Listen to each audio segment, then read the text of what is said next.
En premier lieu, tandis que vous prenez ces deux livres, ceux de Néhémie et des Actes, vous devenez conscient du fait qu'il y a un mouvement des cieux, que l'Esprit de Dieu qui plane et se répand partout est en marche.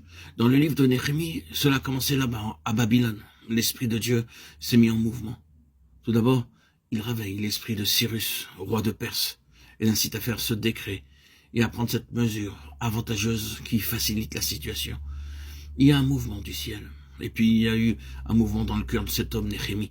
Et cela a créé ce profond souci et cette absence de repos, ce mécontentement à l'égard des choses telles qu'elles sont. L'Esprit de Dieu est en marche.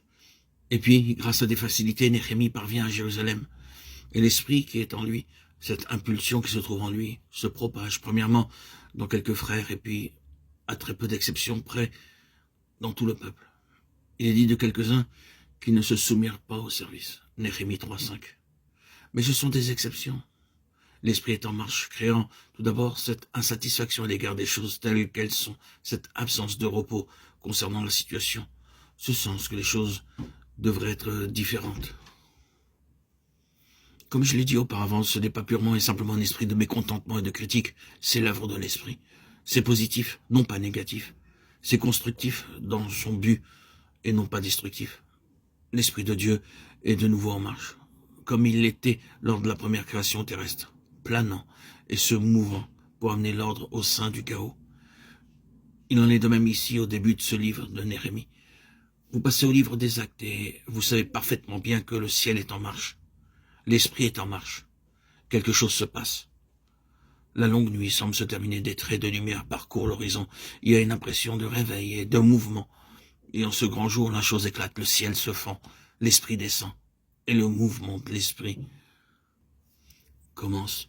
Il débute par un noyau, mais ensuite par l'intermédiaire du noyau, l'Esprit se déplace, met la main sur d'autres et les introduit dans l'unique vision et l'unique passion du cœur de Dieu. Dans Néhémie, nous trouvons cela dit de cette manière. Et le peuple avait le cœur au travail, Néhémie 4,6. Mais maintenant, regardez les livres, le livre des Actes et voyez ces gens même. C'est là l'unique façon dont vous pouvez décrire ces premiers chapitres. Le peuple avait le cœur au travail. Le dessein, à savoir le témoignage plein et complet du Seigneur, est commun à Néhémie et au livre des Actes. Nous pourrons nous attarder sur cela, mais je pense qu'il n'est que trop manifeste que dès les premiers chapitres, ces proclamations du début, cette première prédication de l'esprit des apôtres et des évangélistes représentaient un témoignage à l'absolue suprématie, à la plénitude, à la perfection, à la suffisance et à la finalité de Christ. C'était à cela, en figure et en type, que Néhémie et le peuple s'étaient consacrés en leur temps. Mais que cette chose s'empare de nous. Ne pensons pas à des siècles en arrière.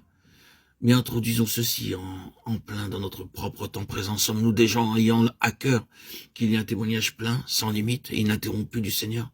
Des gens dominés par le dessein de Dieu, émus par la passion de Dieu. En sommes-nous là?